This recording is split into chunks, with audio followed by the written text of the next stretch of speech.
I asked this to Pascal Chimpondo yesterday. When is it okay for a young player or someone who's just come to a club to drive the flashy car?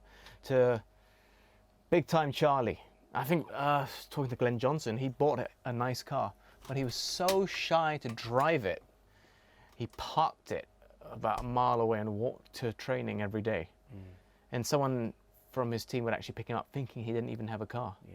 And that was the extreme length he went to hide the fact he bought. It wasn't even that great a car, but it was relatively fancy for his age. It's funny you say that, because I had a similar scenario, and believe it or not, this was when I was 30-year-old. After winning the Golden Boot and had played in the Premier League for years. When I went to Southampton, I brought myself a Ferrari, and I'd always wanted a Ferrari as a kid. And fortunate enough to be able to get one. You know, it was a lovely car. But I never took it to the training ground. Because one, we were struggling at the time, the club, and I just thought it just doesn't look right driving in the Ferrari every day. We're getting beat week in and week out. We're near the bottom of the Premier League. And two, I just thought, actually when I brought it in, I drove it for a bit, I thought, what am I doing? You know, actually a 30-year-old driving around in a Ferrari. And I was embarrassed to drive it to the training ground, so I never took it there. And then we moved to the Midlands, and we lived in a hotel for 2 months. And I drove the car there, because we had to obviously move everything up, and I parked it in a car park, put the cover on it, never drove it for 2 months, never took it to Aston Villa's training ground, and sold it about 4 months later.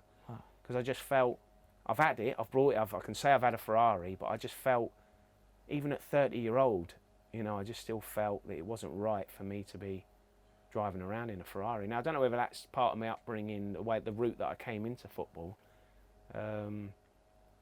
But you're right, you know, young kids now, when's the point that they should... I have a big theory in terms of the money that these young kids get paid. I think it has a big effect about their... Again, not everyone, but I think there should be a cap for up to a certain age of how much they can earn as much as they want, or the club can give them much, but I think there should be a cap on how much they can actually receive. So say like a 20-year-old kid's on 50 grand a week, give him 20, but put 30... Like a trust fund. Like a trust fund.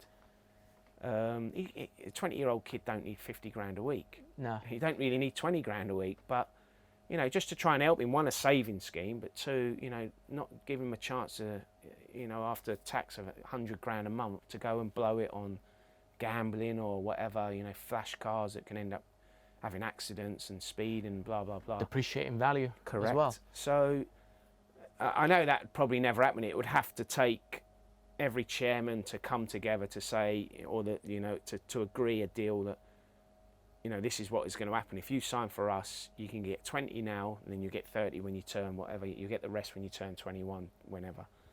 Is there education in financial management in football? Yeah, and actual fact, the kids do get management, because I've got a lad now who's a scholar at Rochdale Football Club, and they do get lessons in financial, how to deal with money, in media.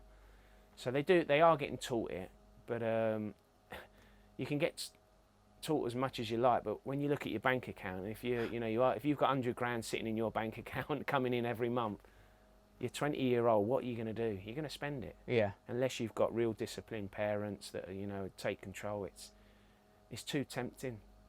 So a way to take it away is, you know, just pay it little by, you know, bits, and then trust funds. So. There's the rest of the squad respect someone that does that. I think of Memphis Depay when he was at Manchester United. He drove something like a pink Rolls Royce or pink Bentley, something very extravagant to the extreme. I mean, would you respect someone who hasn't really done it in the game, particularly at that point? I would just think you just flash.